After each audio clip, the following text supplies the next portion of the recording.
Kembali di Sapa Indonesia Malam bersama saya Friska Clarissa. Roy Suryo kembali menghadiri sidang pra-peradilan menggugat penangkapan dan penetapannya sebagai tersangka. Kuasa hukum menghadirkan 3 saksi yang menyaksikan langsung penangkapan Roy. Roy Suryo menyebut saksi-saksi yang dihadirkan ada yang mengetahui peristiwa saat penangkapan dan juga hadir di Polda Metro Jaya. Menurut Roy, ada saksi yang melihat sendiri bagaimana polisi memaksa membuka pintu gerbang dan kemudian menyeruak masuk ke dalam rumah hingga ke kamar tidur.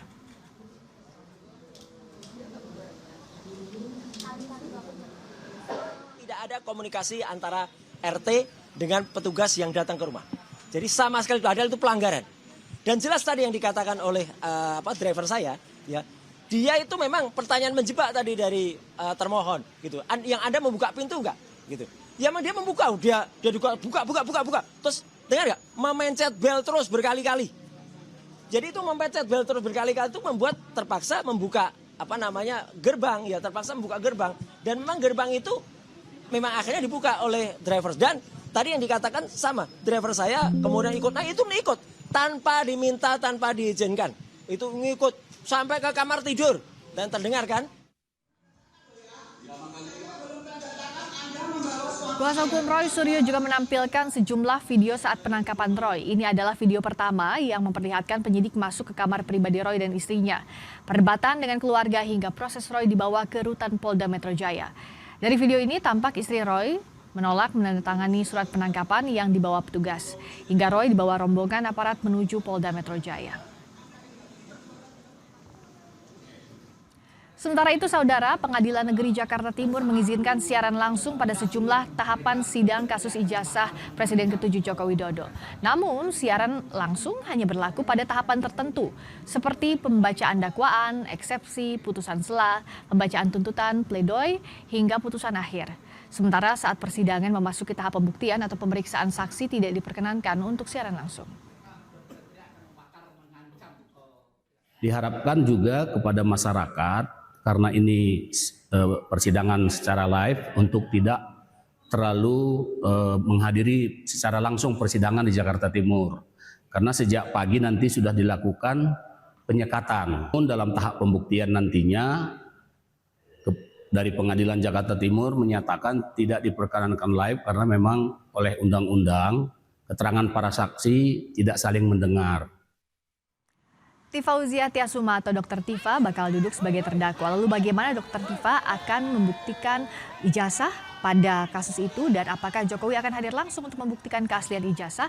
Kami akan bahas bersama kuasa hukum Dr. Tifa, Abdullah Al-Katiri, juga kuasa hukum Joko Widodo, Yakub Hasibuan. Selamat malam Pak Abdullah, juga Bu Yakub. Mbak Friska. Terima kasih sudah hadir. Kalau Pak Abdullah menghadapi sidang besok, apa yang disiapkan? Besok kan agendanya pembacaan dakwaan ya, tapi apa yang disiapkan oleh tim sejauh ini? Sebenarnya tidak ada yang kami siapkan. Tapi yang jelas kami siap, ya kan? Tapi itu kan besok pembacaan dakwaan kan. Betul. Jadi siap artinya kan untuk menghadapi rangkaian persidangan yang akan berjalan panjang. Kalau itu sangat siap. Nah, sejauh ini apa yang membuat tim Anda yakin bahwa bukti-bukti yang nanti akan dibawa di muka sidang akan menguatkan apa yang menjadi hal yang selama ini disampaikan Dr. Tifa terkait ijazahnya Pak Jokowi? Iya. Jadi sebenarnya begini, kami tidak banyak membawakan bukti karena kami itu adalah pihak terlapor ya, dalam ini tersangka. Di dalam hukum pidana khususnya, siapa yang mendalilkan dia harus buktikan. Ya kan? Informasi yang saya dapat itu ada 17 barang bukti yang sudah diberikan dari pihak Jokowi ya, Pak Jokowi. Ada 17 dan salah satu itu adalah bukti surat. Yang menarik ini bukti surat sampai 709. Coba bayangkan 709 bukti surat. Apa yang Anda ingin? Ya, kami ingin tahu surat apa itu gitu loh. Apakah itu benar-benar bukti tindak pidana? Karena biasanya yang disita itu adalah bukti tindak pidana gitu loh. Biasanya kalau satu peristiwa pidana, bukti-bukti yang dikumpulkan itu adalah bukti, bukan hanya koleksi aja dikumpulkan begitu, tapi benar-benar bukti itu adalah bukti tindak pidana. Mumpung sebelahan kita tanyakan langsung ke Bung Yakub. Jadi apa bukti surat itu sebenarnya yang tadi ratusan jumlahnya dipertanyakan oleh timnya Dr. Tifa? Ya, tentunya itu ada beberapa rangkaian dokumen-dokumen yang kalau kami duga itu didapatkan tentu dari UGM. Karena bagaimanapun juga UGM adalah pihak yang nanti paling akan didengar kalau menurut prediksi kami.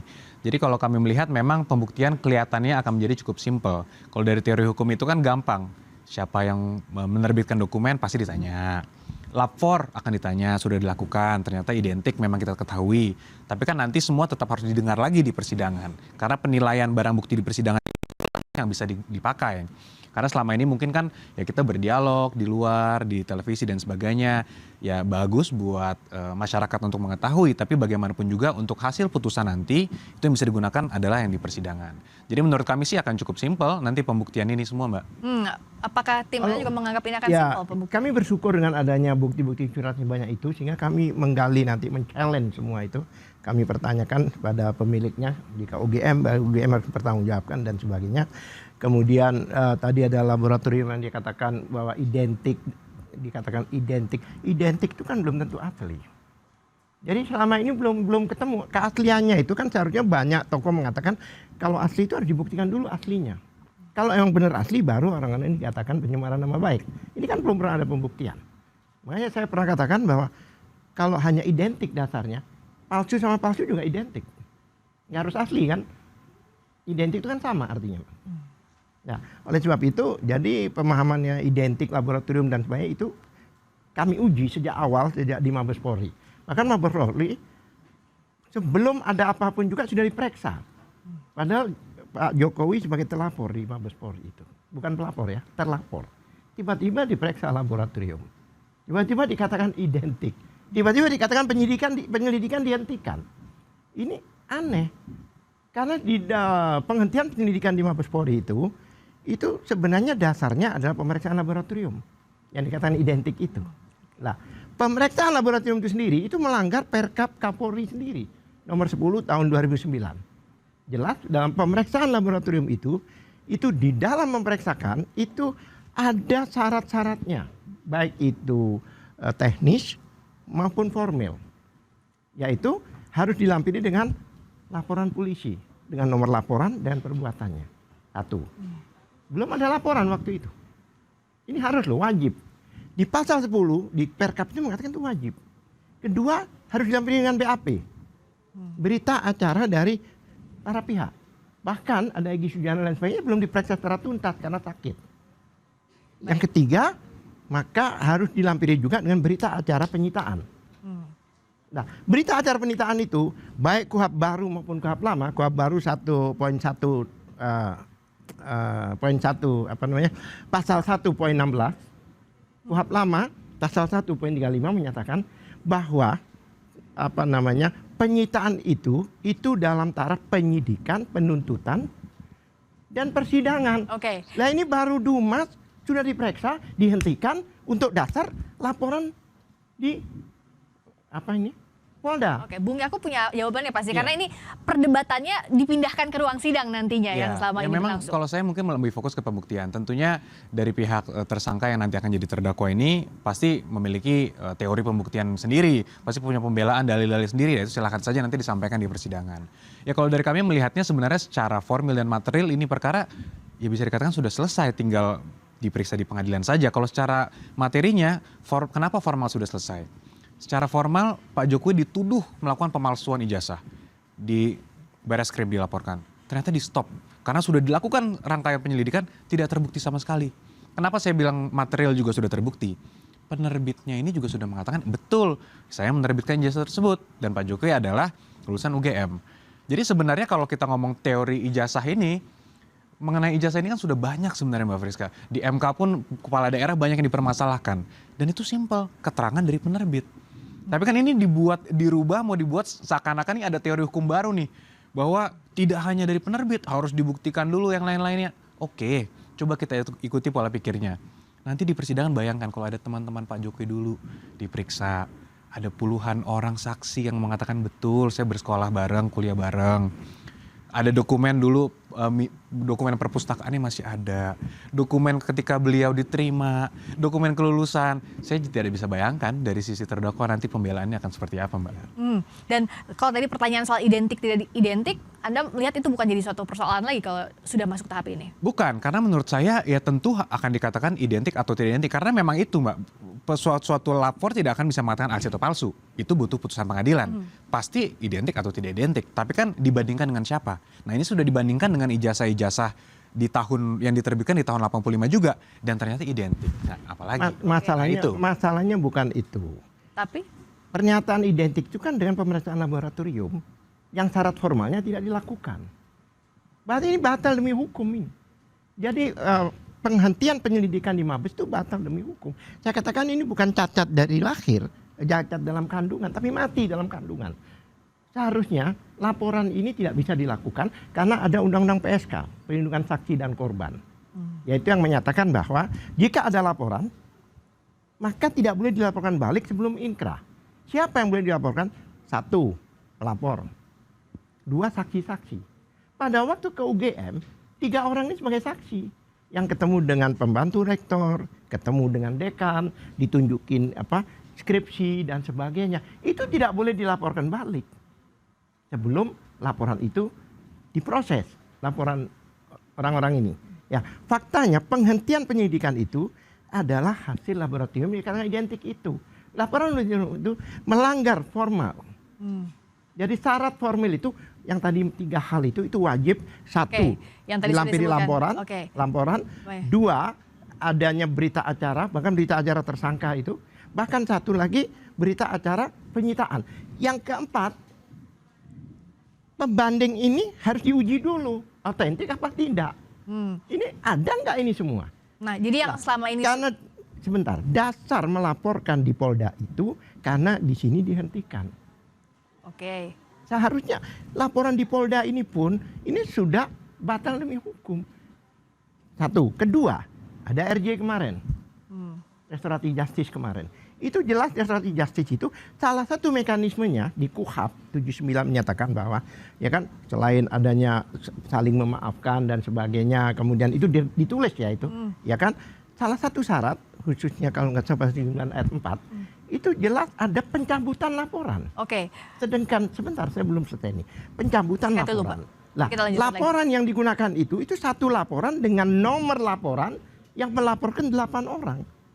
Kalau untuk RJ 3 orang ini dicabut, semuanya pasti tercabut. Ya harus dong. Karena laporan itu bukan cuma isinya saja yang dicabut itu. Laporan nomor sekian, konsiderannya pun tercabut. Bukan laporan hanya untuk beberapa orang ini dicabut, nggak bisa. Karena pada saat melaporkan itu dengan 1 laporan. Oke, jadi ada beberapa permasalahan kalau dari timnya Dr. Tifa secara formilnya termasuk juga soal RJ. Nah, kalau tanggapannya Bung Yakub, tapi sesaat lagi usai jeda di Sapa Indonesia Malam, kami segera kembali. Sekarang gilirannya Bung Yakub yang menjawab. Tadi ada sejumlah hal yang masih mengganjal oleh timnya Dr. Tifa. Ya tentunya sebenarnya ini kita udah di bab 10, itu udah di bab 3 Mbak. Sebenarnya dulu udah panjang lah kita diskusi. Tapi ya mungkin ya kalau pandangan kami semua penghentian penyelidikannya sudah sesuai dengan aturan yang berlaku. Dan juga RJ juga sudah sesuai dengan ketentuan yang berlaku. Tentunya kami menghormati kalau memang dari kuasa hukum tersangka yang nanti akan jadi terdakwa mau mengajukan upaya hukum ya silahkan. Kan bagus juga untuk check and balance. Tapi sejauh ini kan belum dilakukan itu. Yang menarik buat saya yang RJ ini juga Mbak. Bahwa banyak sekali juga yang menanyakan kalau ternyata Bu Tifa dan Pak Roy ini maju, kok yang lain diberikan RJ, kenapa nggak sekalian aja? Memang dari awal kami sampaikan bahwa Pak Jokowi tidak ada niatan untuk sebenarnya mau mengajukan atau membuat orang ini masuk ke dalam suatu pidana gitu. Kita hanya butuh kejelasan tentang ijazah ini. Karena sudah bertahun-tahun dari 2023 digugat di PN kita menang, kemudian mereka juga masukkan laporan di Barreskrim juga sudah berhenti, CLS juga mereka kalah. Jadi apalagi? Sehingga kitalah harus mengajukan laporan ini. Banyak orang nanya juga ke saya, kalau kira-kira ini RJ gimana? Ya kalau saya sih dari awal tidak pernah mengatakan Pak Jokowi akan memberikan RJ ke yang sebelum-sebelumnya juga. Tapi ternyata diberikan juga. Jadi saya mungkin sekarang ya nggak mau komen lah mengenai RJ. Tapi yang saya katakan adalah bahwa insentif kami itu Mbak dari awal itu bukan memidanakan orang. Pak Jokowi ingin menunjukkan ijazahnya di forum yang terhormat. Jadi makanya Pak Jokowi selalu konsisten dari awal, Pak akan datang nggak nanti, kan sering sekali di berbagai forum beliau ditanyakan. Sampai detik ini juga Mbak, beliau tetap komit untuk datang dan menghormati forum yang ada, lembaga peradilan yang sangat mulia itu untuk menunjukkan ijazahnya. Mudah-mudahan doa beliau bisa selesai permasalahannya dengan beliau mempercayakan di forum peradilan yang sangat terhormat ini. Dan bicara soal tadi perdebatan teknis itu sudah sejak awal kasus ini berlangsung. Bahkan sudah ratusan episode kita ngobrol di sini soal kasus ijazah. Tapi sekarang kan masuk babak baru ya, chapter yang betul-betul baru yaitu forum persidangan. Sebenarnya apa yang Dr. Tifa ingin buktikan lebih dalam lagi di forum ini yang berbeda dengan perdebatan yang ada di publik sebelumnya? Ini kan bukan masalah Dr. Tifa, bukan masalah Roy Suryo. Tapi Mereka nggak ada masalah publik. Masalah rakyat Indonesia ingin tahu. Coba apa kepentingan mereka? Nggak ada. Mereka ingin membuktikan sesuai dengan Undang-Undang KIP, ya kan, keterbukaan. Ini kan ijazah yang digunakan sebagai persyaratan sebagai presiden waktu itu. Makanya publik ingin mengetahui. Makanya 310 yang dikatakan pencemaran nama baik itu ayat 3-nya mengatakan demi kepentingan umum maka tidak dapat dipidana. Itu jelas. Jadi dianulir itu pasal oleh ayatnya itu sendiri. Satu. Kedua lagi dikatakan selalu digaungkan bahwa berapa kali persidangan kalah. Kami tidak pernah kalah. Ditolak. Tidak diterima, bukan ditolak. Jadi gugatan-gugatan tidak diterima. Bukan berarti NO lah istilahnya. Bukan berarti kalah. Tapi digaungkan seolah-olah kalah. Tidak pernah kalah. Ini hanya ditolak. Nah, tetapi jangan lupa sebelumnya ada persidangan pidana. Yaitu Bambang Tri dan Gus Nur. Itu jelas pidana yang memasalkan ijazah. Dakwahnya mengatakan bahwa kebohongan yang menimbulkan keonaran. Jadi Bambang T itu dibilang bohong yang menyatakan ijazah Jokowi tidak ada. Nah, pada waktu itu Jokowinya tidak diperiksa dan ijazahnya pun tidak dihadirkan. Yang mana di kasus perkara ini harus dihadirkan. Hanya digunakan fotokopi. Di dalam pidana itu tidak boleh menggunakan fotokopi. Walaupun dilegat, begitu pembuktian apalagi menyangkut nasib orang, aslinya harus ditunjukkan. Ini tidak dilakukan. Tidak ada, hanya fotokopi. Bahkan di KPU beberapa kali itu juga fotokopi. Nah, kalau UGM dikatakan pembuatnya dan sebagainya itu, UGM tidak pernah menunjukkan secara fisik. Hanya narasi-narasi aja. Ini kan pembuktian mata, bukan pembuktian telinga. yang diharapkan tuh apa sih sebenarnya kalau misalnya pembuktian versinya Dr. Tifa yang real itu yang bisa dipercaya? Yang real itu ya tunjukkan pada masyarakat seperti Obama ya. Pada waktu itu dikatakan bahwa certificate of birth-nya dia, akte kelahiran dia dikatakan oh dia bukan orang Amerika. Ya tunjukkan selesai, ditunjukkan ke wartawan. Salah satu bukti apa? Pada waktu gelar perkara di mana Mabes Polri itu ijazahnya udah diambil. Kita hanya ditunjukkan foto aja dan foto itu berlipat. Fotokopi ditunjukkan di kamera. Padahal yang lebih berat dari ijazah narkoba tuh. Ini narkobanya. Nah, soal ini senjatanya. Ini cuma hanya foto. Nah, soal ini kan Pak Jokowi akan tunjukkan langsung di pengadilan. Ya, bukan. Sebelumnya. Yang saya bilang di Mabes Polri kan sudah pernah ditayangkan. Wartawan nggak tahu ijazahnya. Sampai sekarang tuh wartawan tidak tahu. Pada saat itu kalau pembuktian pidana, apalagi press conference kepolisian, itu semuanya digelar, Pak. Senjata pun digelar. Semua digelar. Ijazah foto. Fotokopi berlipat lagi. Kalau aslinya tidak berlipat, kenapa fotonya berlipat? Berarti kan bukan aslinya yang ditunjukkan. Itu yang jadi masalah. Ya, pada waktu mereka mengkonfirmasi ke OGM, itu lawyer-lawyernya Bambang Tri dan Gus Nur. Dia datang. Kalau waktu persidangan dia ditunjukkan, tanyalah mereka bersurat. Tanya ke UGM, bahkan datang ke rumah Pak Jokowi untuk mempertanyakan. Mereka bertanya ini, tapi tetap aja tidak ditunjukkan. Nah, tapi soal akan ditunjukkan di muka sidang, tapi dianggap tidak cukup juga. Tapi sebelumnya tidak ditunjukkan, silakan. Ini cukup menarik. My friend Yakub ini kan berbicara sidang-sidang sebelumnya. Nah kalau sebelumnya tidak ditunjukkan gimana? Mbak Friska, bahwa di sebelumnya digelar perkara khusus. Tadi Bang Alkitiri refernya kayak yang Mabes. Yang di Polda itu sudah ditunjukkan. Dan ternyata apakah selesai ternyata? Ternyata tidak. Padahal Mbak, semua dalil mereka kan tidak ada watermark, tidak ada emboss dan sebagainya. Semua terpatahkan di situ. Semua bisa melihat kok. Bang Refli Harun pun di satu forum waktu itu mengatakan, saya memang lihat ada itu. Cuman ya perlu verifikasi. Ya kemudian pastilah ada dalil-dalil pembelaan. Itu kami hormati. Silahkan saja kalau mau ada pembelaan. Tapi kita harus komit bahwa kalau memang ditunjukkan selesai. Ternyata kan tidak juga. Gelar perkara di Polda itu ada 2 sesi. Sesi pagi, memang 2 klaster kan polisi buat. Pagi dan sesi sore. Ya kan? Salah satu orang yang mengikuti dua-duanya itu saya. Ijazah itu ditaruh di meja, nggak boleh diraba, ya kan? Nggak boleh diraba, hanya 5 menit ditunjukkan begini. Awas, jangan di ini, jangan difoto, jangan disentuh. Dikacauin kita ini bingung juga. Ya kan? Saya lihat gini, kok nggak seperti pada umumnya ijazah. tipis banget. Nggak boleh disentuh, nggak boleh diraba. Bagaimana kita tahu bahwa itu ada emboss dan sebagainya kalau nggak diraba? Bung Yakub? Ya Ya kan? mungkin semua orang di situ sebenarnya sudah bisa setuju lah, sepakat bahwa memang ada semuanya watermark dan juga emboss dan sebagainya. Tapi kalau memang dari pihak tersangka atau terdakwa nanti ini tentunya keberatan atau tidak setuju, silakan saja. Nanti kan ada forumnya. Karena gimana pun gelar perkara khusus itu Mbak Friska bukan tempat pembuktian. Pembuktian itu hanya terjadi di persidangan. Jadi nanti silakan saja. Saya justru nggak sabar melihat nanti mungkin dari Dokter Tifa dan sebagainya untuk menunjukkan hasil penelitian. Ya kan dalilnya kan mengatakan penelitian. Walaupun saya juga agak bingung kok penelitian sampai mengunjungi makam dari ibunda Pak Jokowi dan sebagainya, mengatakan ada keanehan, mistis dan sebagainya. Ya saya nggak sabar lah melihat nanti di persidangan seperti apa sih sebenarnya teorinya gitu. Jadi begini ya kan, ijazah itu kan tidak tiba-tiba ada. Ada satu peristiwa. Ada kuliah, ada ini, ada KRS, ada ini. Ini harus dibuktikan. Kami tidak hanya ke ijazah satu ini. 709 ini berbicara apa gitu loh. 709 dokumen itu. Ya kan, ada KRS, kemudian ada yudisium, ada ini, ada itu. Bahkan pada waktu ditunjukkan oleh Barreskrim, beliau itu sarjana muda. Ada gitu. Masuknya itu sarjana muda, ada cawang di situ. Dan ada transkrip tulisan tangan. Jadi banyak keanehan. Nah itu mudah-mudahan dibawa nanti di dalam persidangan. Kami akan challenge itu semua. Tulisan tangan. Oke. Kemudian jumlah apa ya? Istilah KRS-nya ke jumlah program studinya itu, KHS-nya itu tidak sesuai dengan pada umumnya. Ya kan? Kemudian ada satu yang dikatakan koran.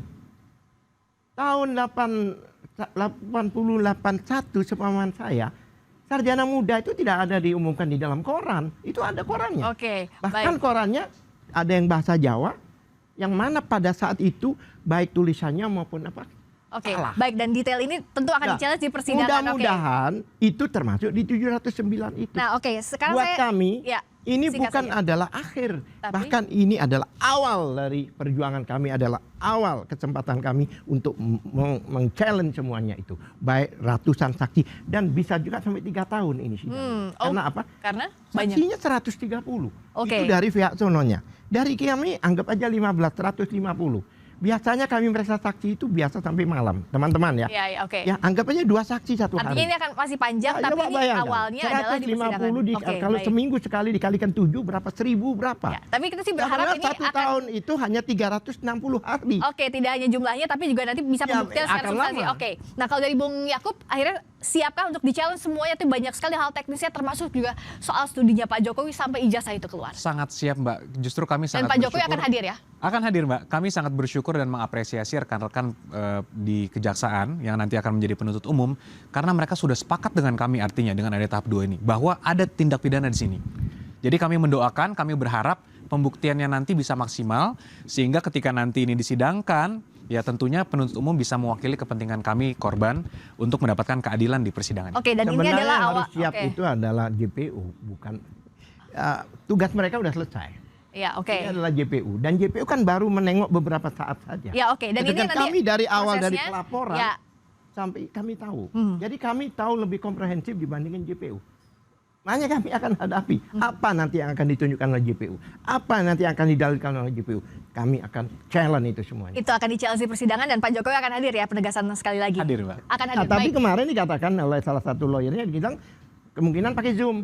Apa iya, Bang? Sejauh ini tidak, sejauh ini Pak Jokowi akan tetap hadir. Tapi salah satu lawyer kemarin di Rakyat Bersuara Oke, katakan kemungkinan ya, pakai Zoom. tapi di Sapa Indonesia Malam ditekankan bahwa akan hadir ya. Hadir, Oke, Mbak. kita ambil jawaban ini berarti yang akan hadir di persidangan. Terima kasih Terima Bung Yakub, kasih, terima kasih juga Mbak Bung Rizka. Abdullah sudah hadir di Sapa Indonesia Malam.